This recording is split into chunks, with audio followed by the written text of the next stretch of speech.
Then we need... Wait, should we have...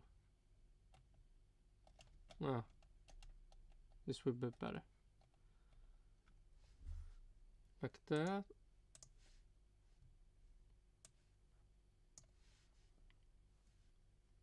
Let's see. And then we press that. Need that.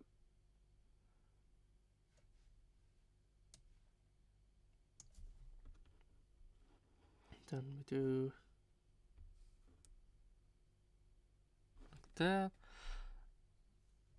Yeah, today I will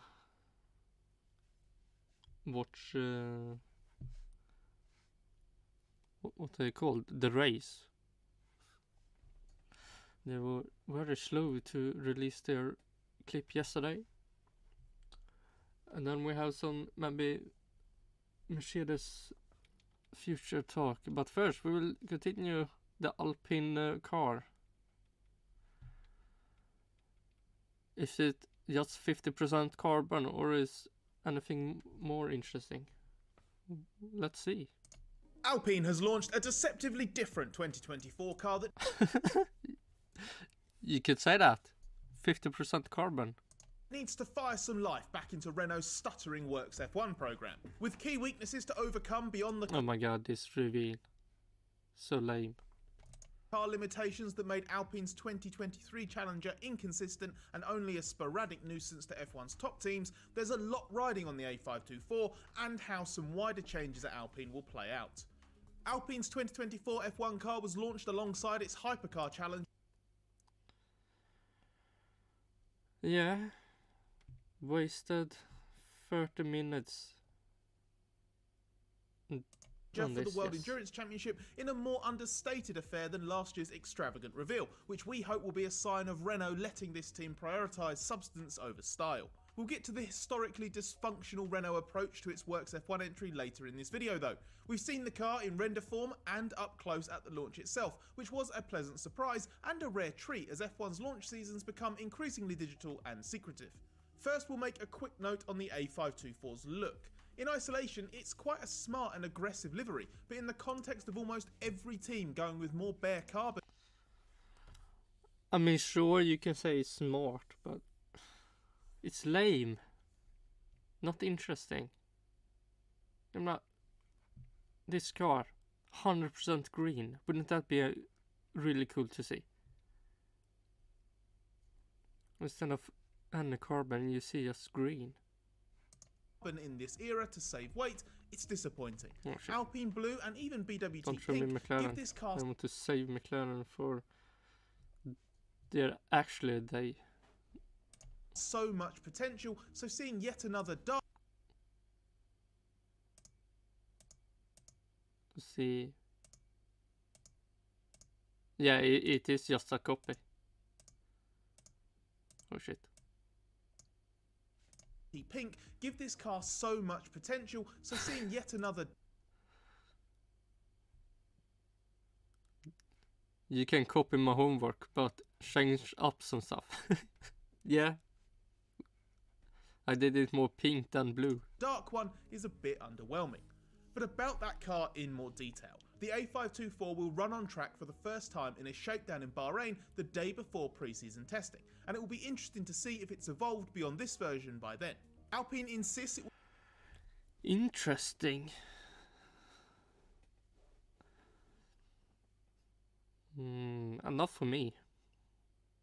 I would say I'm more interested in see how Williams have made the car.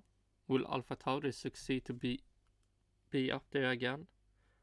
Like we say Alpine, like they were in 2021. See, I don't care about Sauber or Haas.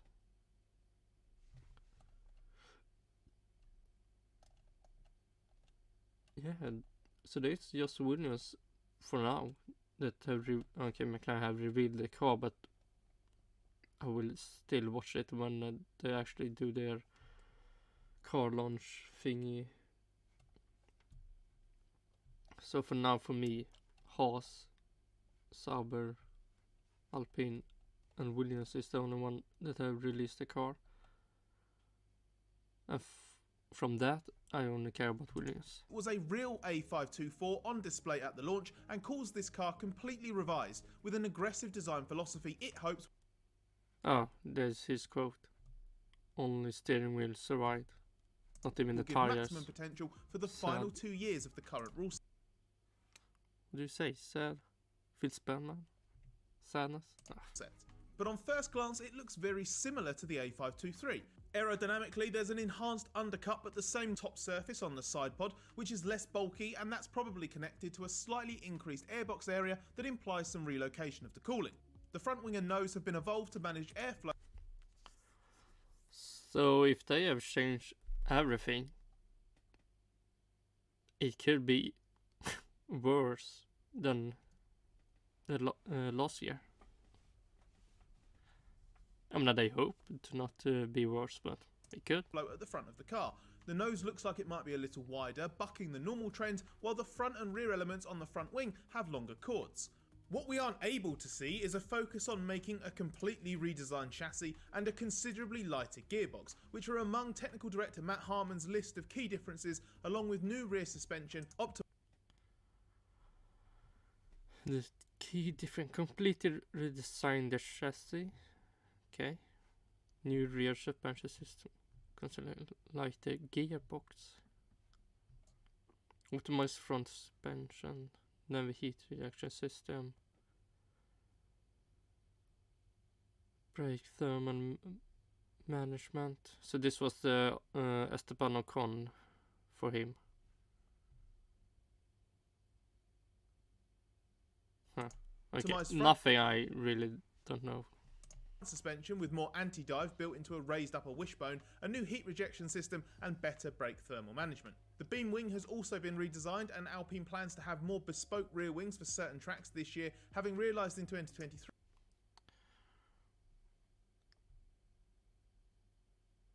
Okay, interesting. It wasn't as efficient as it needed to be. But Harmon's list of changes includes one area in particular that we think has been Alpine's big priority. Not color the car. It looked like it was the high priority. The A524 has redesigned rear suspension to improve entry rotation and through corner balance. To understand why and the significance of this, we need to back up a bit. The weaknesses of the 2023 Alpine could be summarised as poor ride and poor balance, and in contrast to the strong in-season improvement of its predecessor, the A523 proved a bit more stubborn, with some correlation issues that didn't exist before. The ride meant the car couldn't be run as low as the aero map had been designed around, so the floor produced less downforce, and the balance issues were only partly related. Some progress was made with low-speed traction and stability on corner exit, but it was clear that bigger changes were required to make the A5... We are creating a wider scope to add performance to the car. So it's just cool to more suited to what this generation of F1 car needs, with Harmon teasing the rear suspension as the main... Whoa, one more quote. Will be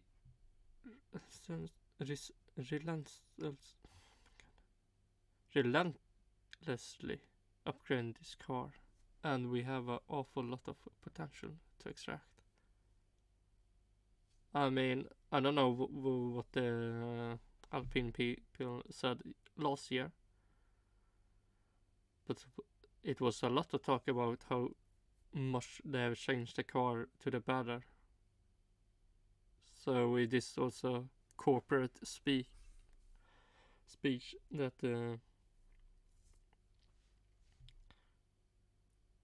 this car is so good, and then in Bahrain, oh shit, it wasn't so good. Area of focus. The only obvious visible change in the suspension is the location of the push rod, but the rest of the trick will be in the internals on the hidden inboard side. It's a much bigger deal than it looks, and something Alpine were working on for ages. It's been a very big project. The generation of cars created by the Venturi underfloor regulations in place since 2022 are inherently very difficult to balance aerodynamically. The ground effect increases dramatically with speed as the car is forced closer to the ground, but there's a greater increase on the rear axle than the front, and the reverse of this happens under braking, which means a shift in aero balance towards the front. Generally, these cars want to understeer on corner entries, such as the big downforce being created from so far back within the wheelbase, but as the speed falls, so that tendency will reduce, which is made for cars that can feel unstable as the speed reduces if set up to counter the natural entry understeer. To achieve more consistent through corner balance, ideally need some help from the rear suspension. It says Renault here. What is really needs for Renault? I thought it was Alpine. I will see. To help enhance the initial rotation, but without then inducing oversteer. Moving the outboard location of the pushrod further away from the toe link may give an enhanced rear steer effect in transition on this Alpine. That will at least tally perfectly with what Harman has said they had been trying to do. Oh, airtight. I can't help it if I'm popping, see them watch like it's outrageous how this Unleash your wild within. You'll have Doritos your way. No, Snabb thank you. gratis leverans på Amazon.se. Spännande underhållning. Gå med i Amazon No, Prime no, för thanks, 9 kronor i månaden. Present at the launch of Alpine's new car were two key figures with very different public profiles in an F1 context. You'll have seen Luca Di Maio before. The Renault CEO was front and centre at last year's launch and has appeared at several races rubbing shoulders with other automotive bigwigs and celebrities. But maybe you didn't notice or recognise Alpine's own CEO, Philipp Krief. He has flown under the radar significantly since replacing Laurent Rossi, who was more like Di Maio, happy to take centre stage and make the good things about him. Though this launch reiterated that Renault remains dedicated to the project and has the valued support of Di Maio, what the Enstone and Viry bases need are good funds and backing underpinned by the Renault Group, and then to be left alone. Maybe there was a hint of that buried in Alpine's press pack information, which claimed the launch marks a change in philosophy and approach to the team's ambitions in Formula 1. Marks a change in philosophy and approach to the team's ambition in Formula 1.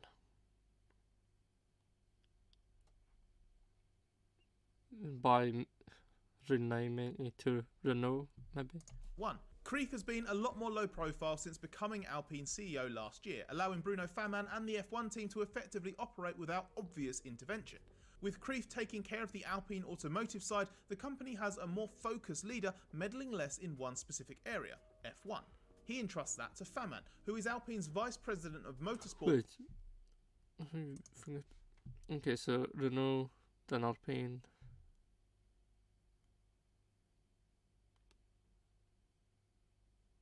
Alpine VP Motorsport, okay.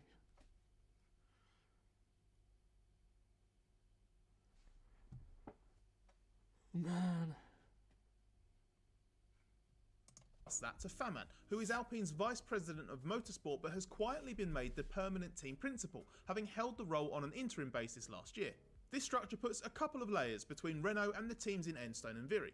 Theoretically, Famin can set those organisations up, knowing he is totally in charge of the F1 project. Until someone from Renault says, no, leave, we don't want you anymore. Not reporting to somebody else like former team boss Otmar Szafnauer was to him. There's more clarity now, and the key people are all in place again after a turbulent 2023. Julian Rouse is the permanent new sporting director, for example, while Viry has a new technical director in Eric Menyon, who joined from Ferrari in October.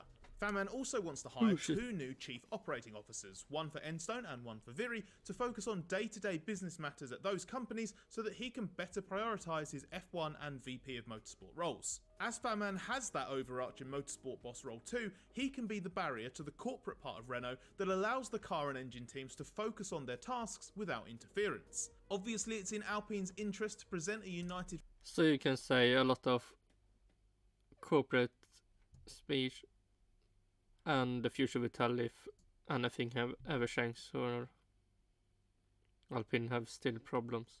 Front, given how tumultuous 2023 became with the in-season exits of Rossi, Szafnauer and long-serving sporting director Alan Permain. I'm not.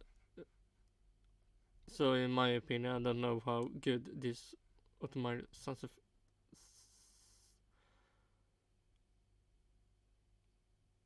Saf. Okay, I don't know his last name. But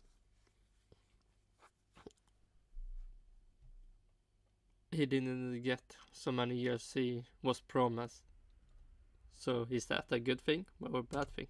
And this still needs the likes of Kreef and ultimately De Mayo to actually be patient. Oh, isn't that? Oh shit. Serving sporting director Alan Permain, and this still. I think this is same. Well, it's someone from Alpine that moved to Williams. This could be the guy. Still needs the likes of Kreef and ultimately De Mayo to actually be patient and let things improve in a realistic time frame. But it's at least a positive initial sign that's better than a further descent into chaos or even a repetition of the same problematic cycle of interference.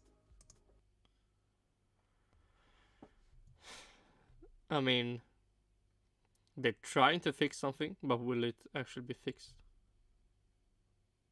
I mean, that's the big question.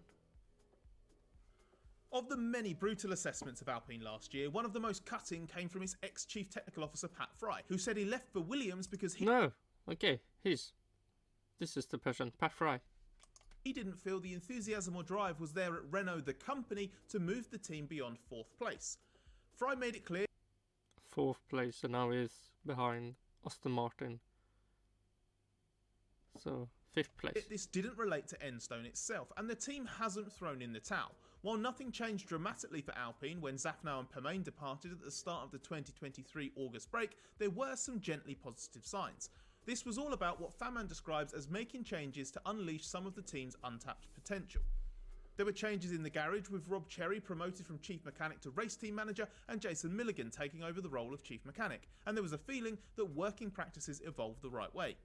On track, the results didn't change dramatically, but there was a small uptick, with its average of 4.75 points per race weekend before the summer break rising to 6.3 in the 10 that followed. That's an increase of 32.6%, but it still only produced poor numbers for a works team. There wasn't a revolution in the way the team went about its business, but there were signs of the approach to set up work improving, greater cooperation between the team. I mean, they could just be there learning about the car more. So this year you can actually say if they made an upgrade to the car or not. Team trackside and those working at the factory, and plenty of setup experiments later in the year that influenced 2024 development plans. There was also a change to a more aggressive approach. Faman offered the example of the Las Vegas Grand Prix weekend and the turnaround since Alpine's dire performance on the last low downforce long straights track at Monza. Faman said that the team would previously have accepted it would be poor at Las Vegas and was impressed with what he called a positive reaction, as the team just about produced a modified low downforce package in time. That Vegas package also taught Alpine enough to incorporate elements into its new 2024 rear wing specification. Some small wins perhaps, but Alpine has had plenty of those over the past 5 years, and it's the failure to string those together consistently that's been at the heart of its sustained midfield mediocrity.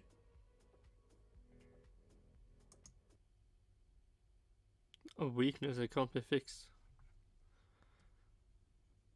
Interesting. If there's one number to take away from everything Alpine's 2023 disappointment, it wasn't the 6th place in the Constructors' Championship, it was the average 0.9 seconds or so it was off the qualifying pace of Red Bull that made it a perpetual Q2, Q3 cut-off. See, 1, 2, 3, 4, 5, yeah? No, 6th. 4, 5. Maybe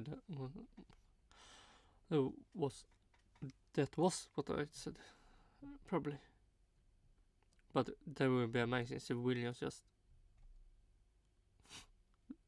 I mean, would be fun if Williams succeed to be. I remember AlphaTauri also. That would be something. Both Williams and AlphaTauri is better than Alpine this year. So, with all this new stuff they have changed and done, they're even worse than they were the year before. Off sort of car. There's never one single source of such a deficit, but a big chunk of it did come from one weakness, the engine. Alpine actually asked the FIA for permission to break from the power unit freeze in 2023, believing it was around 15 brake horsepower down to the best. But it wasn't allowed to address that, and Faman reckoned the deficit accounted for around half a second of lap time. Subtract that from Alpine's seasonal qualifying average and it would have been vying with Mercedes as the third fastest. That might sound convenient. Eliminate this one problem that other nasty people won't let us fix and we'd be exactly where we should be. But to be fair, that was never quite the Alpine argument. Harman was always careful to emphasise how it's all one connected problem, and for example there are things on the chassis side which take power away for reasons of aero efficiency. Some car and engine compromises can be tweaked slightly, not to parity but to a level Alpine believes is manageable. For example, the energy recovery system has been moved rearwards to help with weight distribution. We can also see the exhaust outlet has been integrated into the suspension to minimise power loss, and that's a good illustration of how Alpine spent some weight saved elsewhere, as it will have needed to beef up the suspension component to retain adequate structural strength. But nobody's expecting a dramatic change in engine performance, and Alpine begrudgingly accepts that. Harman says Enstone's job in this scenario is to protect the engine side and make the best car it can to help overcome the deficit. A lighter chassis might help with this, and Alpine could take a more aggressive approach to engine use this season too. Basically, run it harder. I mean, they already done the making it less heavy by removing some paint. Every event, and accept that will probably mean using more engines through the year and picking up more grid penalties. But it still means that Alpine must contend with at least one built-in performance deficit, and that just cranks up the pressure for this A524 to be a big step from its predecessor. Okay, so... Oh shit, anti. And then we click that. So...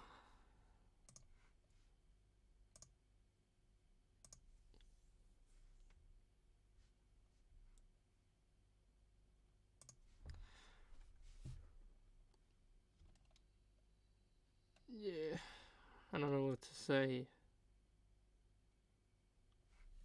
And then, like the quote said, only steering wheel was not have not been changed.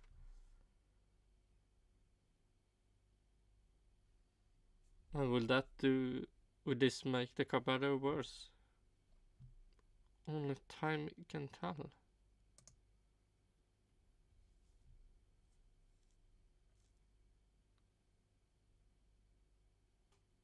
Can I add this?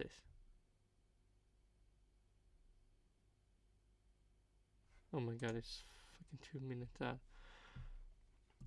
Luckily we can skip it.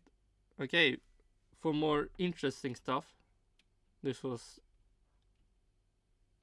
I mean, more stuff about Alpine. I don't know how interesting that was. But now we can go to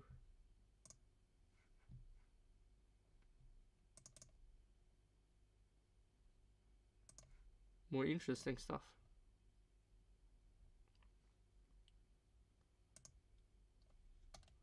Let's see who will be in Mercedes. Let's see, where do we have Mercedes? Oh no, didn't I save it?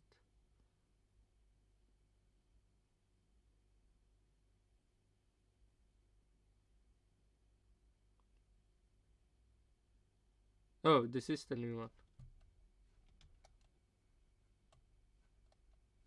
Oh shit.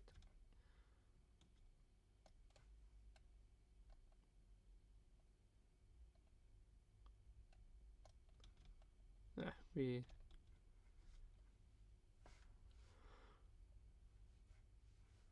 Damn it. Okay, and then we will go to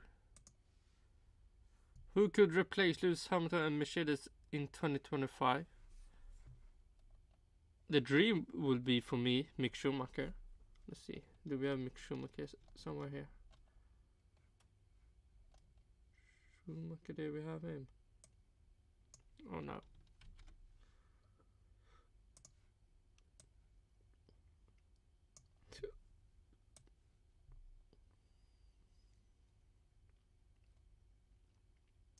Place him there.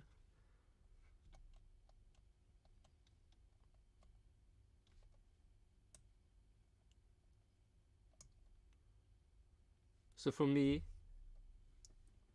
I will be I would wanna have a Mick Schumacher back in Formula 1. But if he don't get it, I think they will put maybe Vesti in the car. But who knows? They maybe don't want a rookie in the team and just try to make Williams take the burden. But they feel like Williams want to be better, so they can't just keep taking rookies. They need to actually take good people. So I think Mercedes need to be stuck with their rookies for now. See, that's back. Okay, let's see. Hey guys, Sean here, and welcome to the F1 word. Now, in case you somehow managed to miss it, Lewis Hamilton Yeah, I almost missed it. So it's really lucky I didn't. is leaving Mercedes at the end of the year and will be driving for Ferrari in 2025, having Man, that's activated a weird. break clause in his contract, a contract that was only Oh, announced in August last year, if you remember. That all means there is a vacant seat at Mercedes alongside George Russell next season and some pretty big boots to fill. But what are the Silver Arrows options for 2025 and beyond? And for the record, I don't expect this to be decided anytime soon. Mercedes actually have the luxury of time, and any driver 100% interested in that seat is not going to sign a deal elsewhere until they know what Mercedes are doing for next year. Okay, internally they might have a rough idea which way they're going to go and could announce something early, but I really doubt that, and I think this will rumble on for quite a while yet. But with all that said, in this video I'm going to go over some of the drivers who I think will be on the team's list before letting... I mean, people say Alex Albon,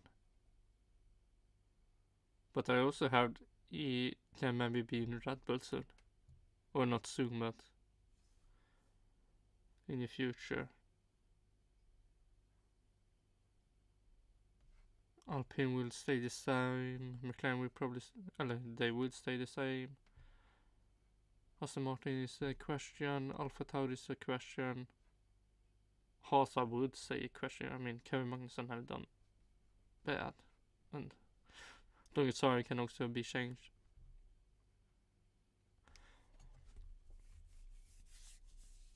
I mean, Sauber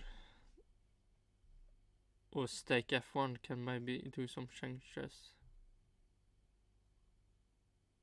to get color size. Who knows?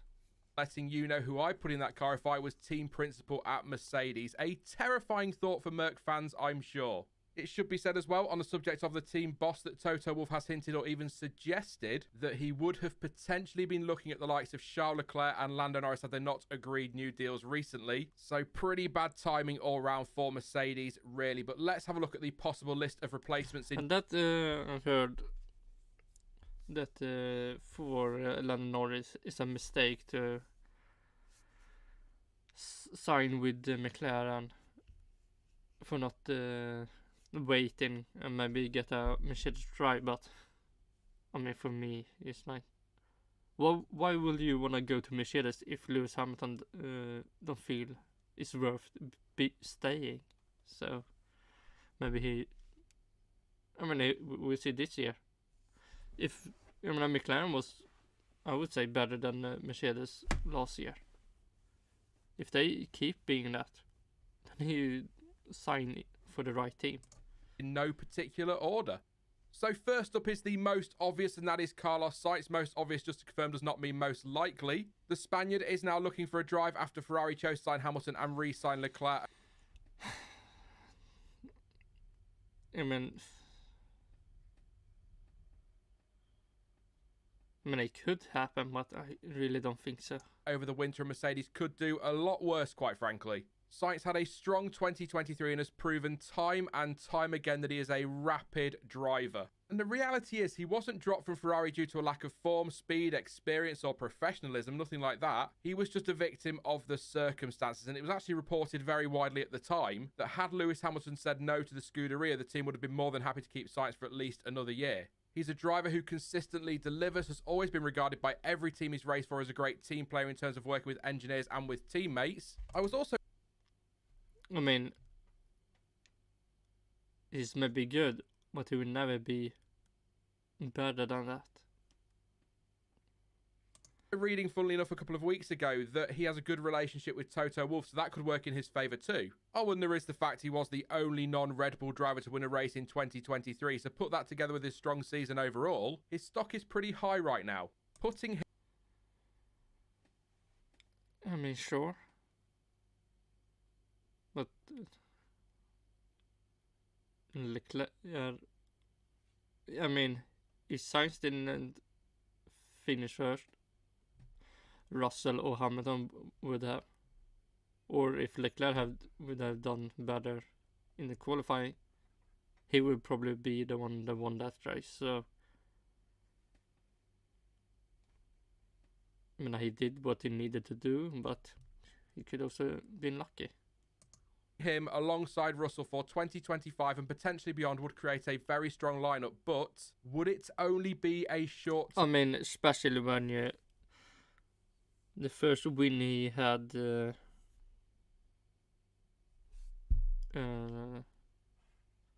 last year, it was thanks for the screwing Leclerc with the pit stop.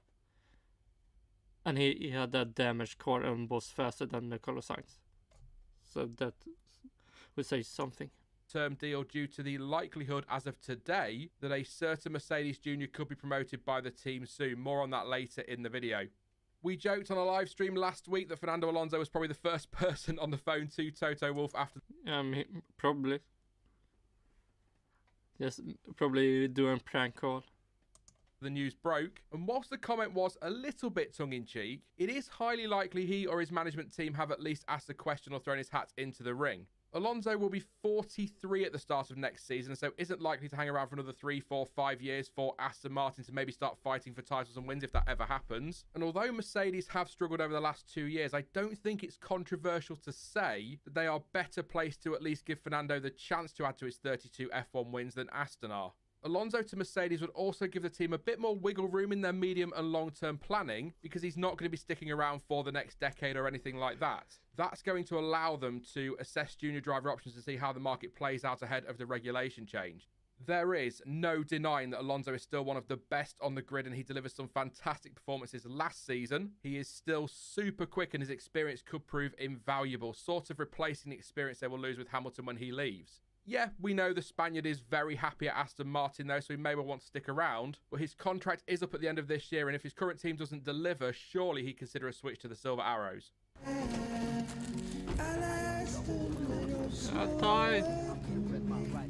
Come on. Samma tjej.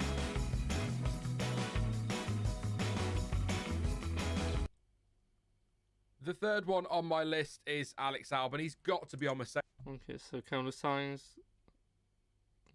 Alonso. Mercedes list as well as potential Hamilton replacement, surely. Since his return to F1, he has continued to grow and develop very nicely as a driver and has been delivering some excellent performances and results. He's another one who has demonstrated some very good speed and consistency and has done a great job helping to lead Williams over the last couple of years. It still feels as well, to me at least, as though there is more room to grow as well and he's a little bit of a way off his ceiling yet. He also gets on well with George Russell, so there's no need to worry about any tension between the two drivers. Well, until they are teammates again, and then we can clearly see if problem will start. If they were teammates, initially at least. It does have to be said, he does have a deal with Williams to the end of 2025, something James Vowles was clear about during the team's 2024 launch, but that could just be him setting out his stall in preparation for approaches from other teams, a sort of, if you want him, it's going to cost you kind of thing. And as we've seen many times before, and as we saw just a week ago, there is always a way out if the right offer comes along and the right clauses are activated. And hey, if Mercedes did desperately want Albon, they could offer Williams, Vesti or Antonelli for a few years on a very cheap deal or for an engine discount, something like that, you never know. The point is, whilst I stop short of saying contracts aren't worth the paper they are written on, there is always a way out if the price or the clause is right. I do actually think Albon would be a cracking signing for Mercedes, and although a huge part of me would like to see him... And the bigger reason why I wouldn't want Alex Albon to go to Mercedes is mostly because I want to see Williams getting better. So I want more good drivers to be there to bring the team up. stay at Williams and lead that team going forward, it would also be good to see him get another chance at the sharp end of the grid. Ultimately, though, I suppose any potential exit will be dependent on whether or not Williams are able to give him a good car and take a step forward, as well as how good that Mercedes offer is if it comes. Here's one for you. What about Daniel Ricciardo? It might seem a bit far-fetched, and it is probably far more likely that if he is going to move, it will be to the main Red Bull team. But he showed last season, at Mexico in particular, that he still has the speed and the ability to race towards the sharp end, even in a car that was far from being a front runner. Signing him could also give Mercedes a really solid lineup, and he has been linked with the team. Ricciardo to Mercedes. I mean, for me, I think most likely to Red Bull that Ricciardo will go. I mean, he could maybe go to Mercedes if Alex Albon or something in Red Bull.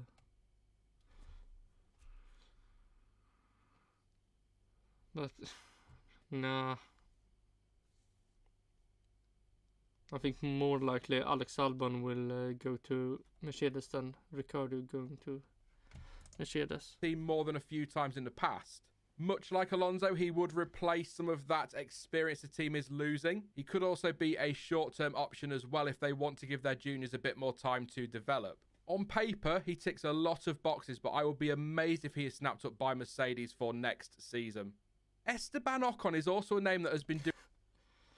I mean, on paper, it looked like Esteban Ocon should go to Mercedes. But is it really the future for Mercedes? Doing the rounds since the announcement Hamilton is leaving was made, and it is understandable given his relationship with Toto Wolff and the fact he was once a Mercedes junior who was touted as a possible option for the team in the past. However, whilst he is now an F1 race winner and he has absolutely driven well for Renault and Alpine, same team, different name, I'm not totally sold on this one either. I don't think he'd be a bad pick. He's got a fair bit of experience under his belt now, for example, but I doubt he's going to be high on that list when you consider some of the names I've already thrown out there. And that's not to dismiss him as a driver, not at all. As I've already said, he's done well at Alpine. Now, I've left this pick more or less last on my list for a reason. Not because he's the least likely, but because in some ways he kind of holds the key to this whole decision. And that pick is Andrea Kimi Antonelli. He is a Mercedes junior and is highly rated by the manufacturer, so much so that they have fast-tracked him all the way to Formula 2, skipping series like Formula 3, for example. Mercedes clearly see him as one for the future and obviously want to get him in that car sooner rather than later, and Toto Wolff has even said, or at the very least hinted, that the team could make a bold decision for next season. That might well be... Let's see, could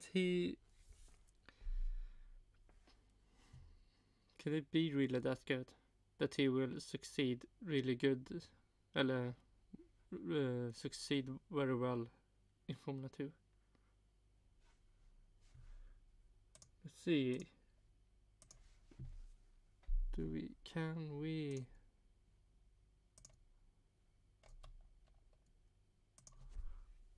Formula 2 drivers.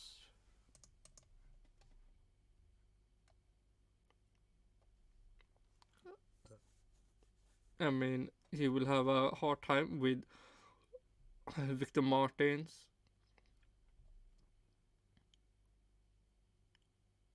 Oliver Bearman.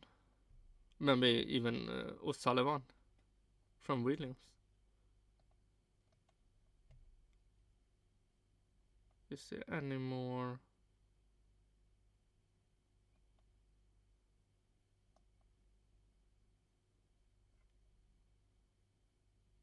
Oh, Paul Aron. He can also be. So in my opinion, you have some people that could make it this Formula 2 season being really hard for him. So he could maybe not succeed as much as Mercedes wanted. Antonelli. If he continues to develop well and has a solid season in F2, why not put him in that second seat for next year? Sure.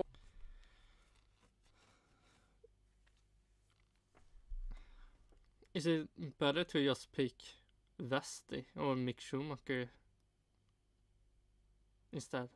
Antonelli will only be 18 at the start of 2025, and there is no denying it would be a massive risk. But if there's a good chance he'll be in that car the following year anyway, what's the point in waiting? Mercedes are already in a rebuilding phase, with 2026 offering up an opportunity with those new rules to turn things around, and so I don't see why they wouldn't put him in the car for 25, give him a year to get up to speed and to settle and learn the ways of F1 and certain tracks he won't have raced on before, all in preparation for 2026. All of that assuming, of course, he does well in F2 this year. I just don't think I understand the point in signing what would be effectively a stopgap driver like Sainz or Albon if they're going to bump him up a year later anyway.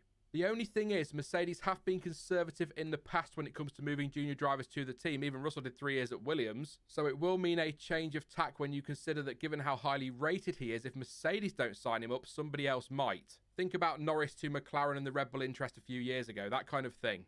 Before I get to Okay, that's true. Sign him or lose him.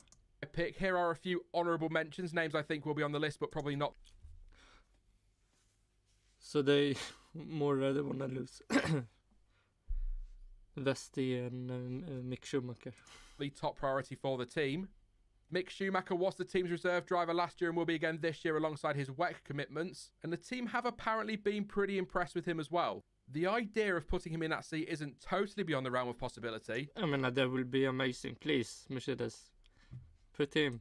But with respect, there are better options with, if you like, stronger CVs and a lot more experience that would probably be better picks for the team. But a Schumacher on the F1 grid again in a Mercedes would be a nice story, though. I just don't see it.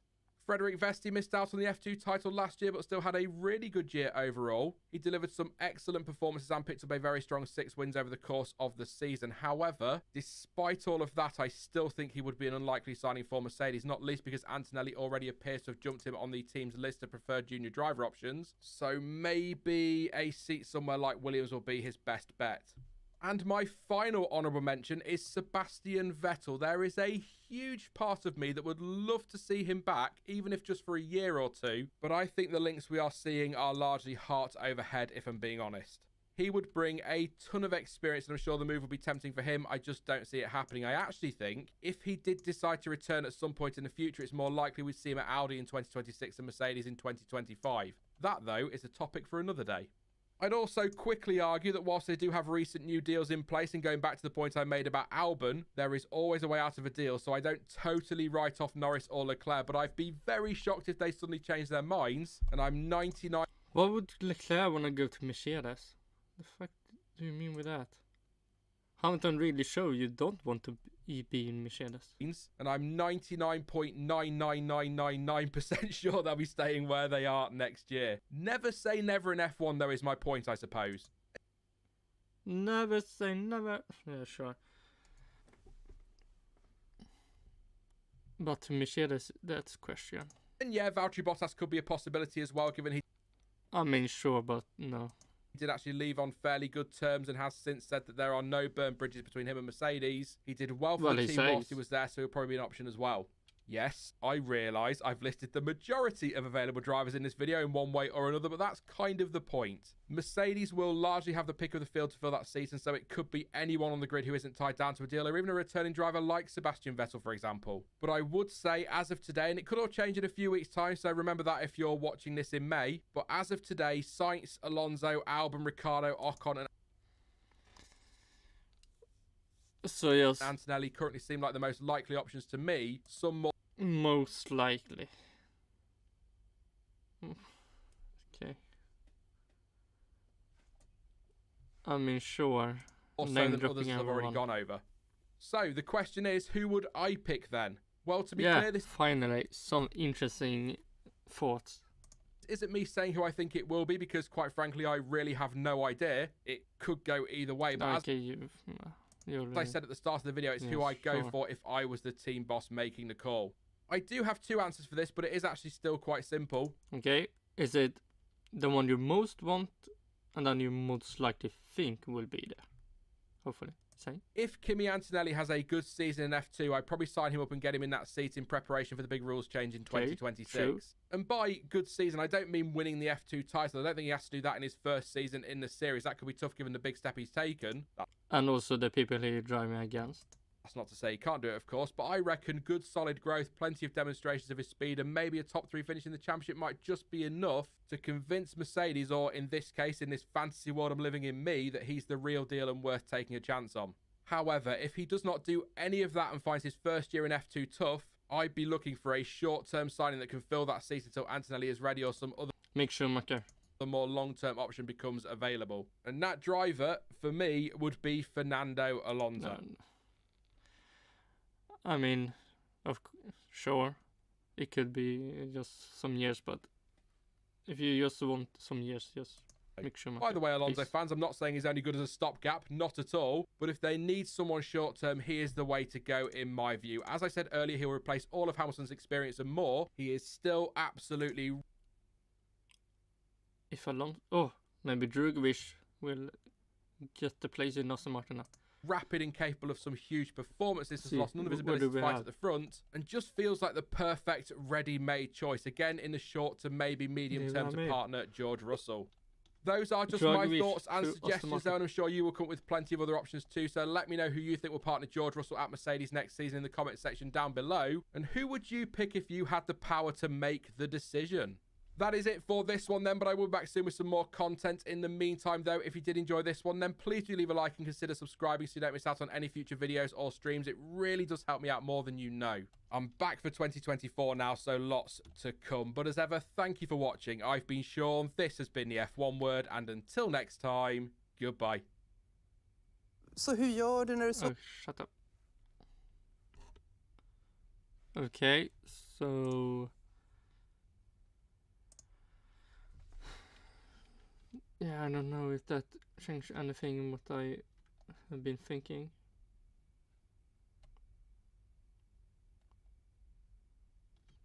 Let's see, who is...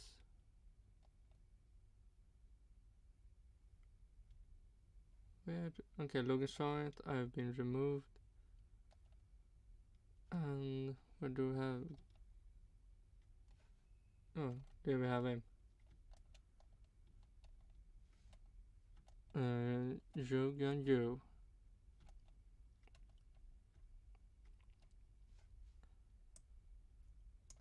See, do I have any more changes for the teams?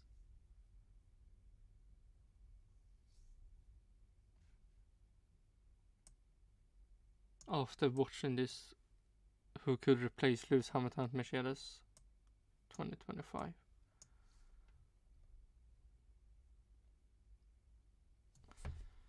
And I would say no.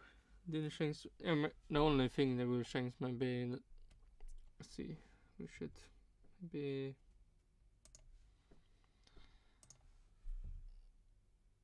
See, Andrea.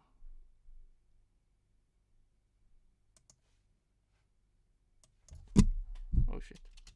Andrea.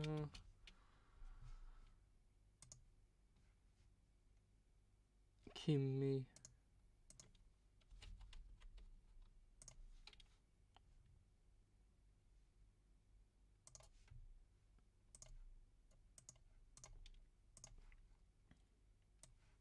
That's the only thing that I will maybe say. Oh, they can change some stuff.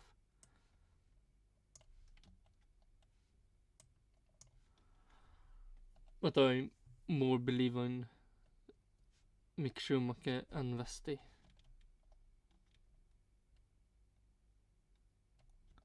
Let's see, 2025 can push get some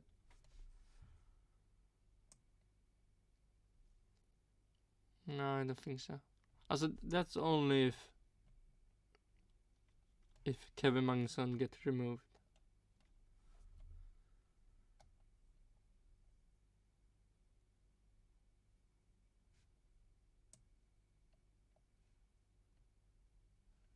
Then maybe Porsche can get a place, but they maybe don't want one more rookie.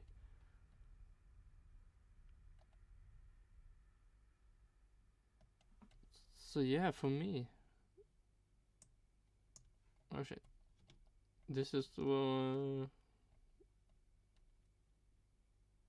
my foot still. Let Ricciardo go to Red Bull to be with Max Verstappen. Then we have Leclerc, Hamilton, Alonso, Stroll, Carlos Sainz and Bottas, Alex Albon, Perez, Lando, Piastri, Gasly, Ocon, Tsunoda, and Lawson, George Russell and Mick Schumacher. I mean, this will be the dream, but maybe Vesti will get that place.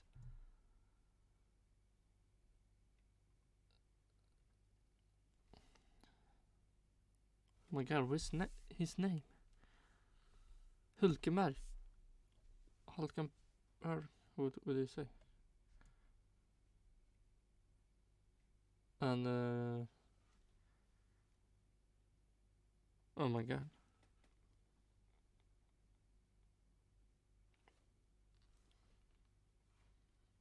Kevin Magnussen.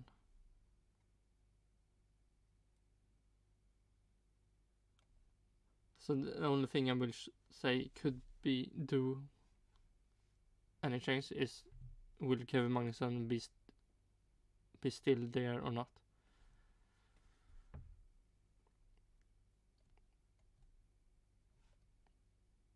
Yeah.